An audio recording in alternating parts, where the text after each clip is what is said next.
Tabeli mürəkkəb cümlələr.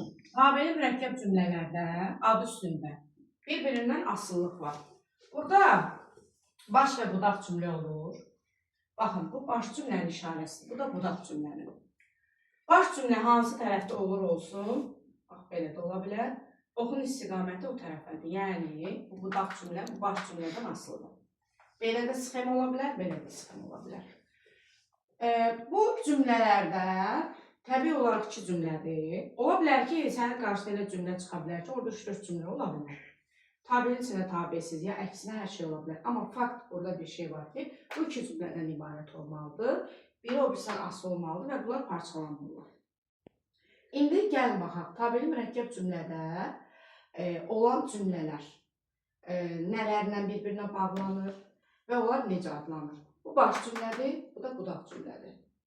Və bu budaq cümlənin adı ilə də bu baş cümlə adlanır. Baş cümlədə verilən nəyəsə və yaxud da baş cümlə özünə mən sual verirəm, cümlənin özünə verirəm. Burada cümlənin sintaktik təhlili yoxdur.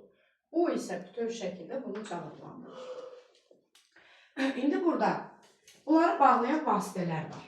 Bir-birinə bağlayan vasitələr. Birinci təbii olaraq intonasiyadır. İntonasiya varsa, deməli bunların arasında heç bir göstərici yoxdur. Sonra tabelilik bağlayıcıları, bilirsiniz onları hansılardır. Sonra sa-sə şəkilçisi, bu isə də ola bilər, şərt şəkildə ola bilər. Sonra da, də, belə ədatları. Sonra mı üstü 4 ədatı. Bir də bağlayıcı söz. Bu tam başqa bir şeydir, bu yeni bir şeydir. Bunlar bağlayıcı vasitələr. Bunları mütləq yadda saxlamaq lazımdır. İntonasiya bilirsiniz nədir? Bu da tabeli bağlayıcıları. Güzəşt, şərt, səbəb, bir də aydınlaşdırma. Bunları bilirsiniz. Bu həmin bağlayıcılardır. Bu ədatları da bilirsiniz. Bir dənə bağlayıcı söz yeni termindir. Bunu bilmirsiniz. Deməli, biz yeni terminlərlə qarşılaşırıq. Bunlardan biri əvəzlik qəlibdir. Biri isə bağlayıcı sözdür.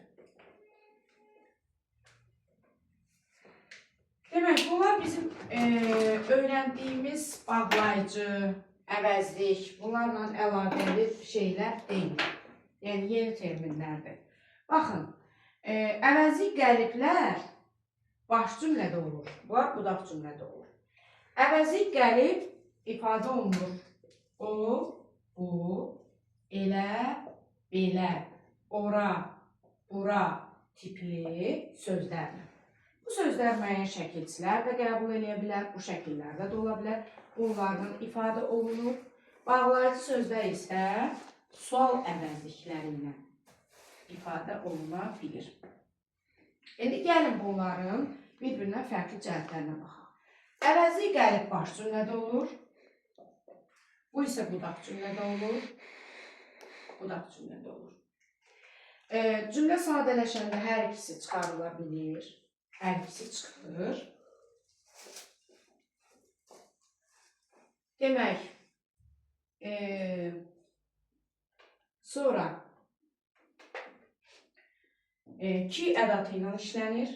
Ki ədatı. Baxın, nümunələr gətirə bilərik. Nə demişdin, onu da etdik. Nə demişdin, deməli, nə demişdin, onu da etdik. Onu da etdik. Nəyi? Nə demişdin? Hara demişdin? Orada getdik. Harada sakitlik var? Orada əmin-amanlıq var. Bax, bunlar belədir. Parçalanır. Mütləq birinə sual verirsən. Və...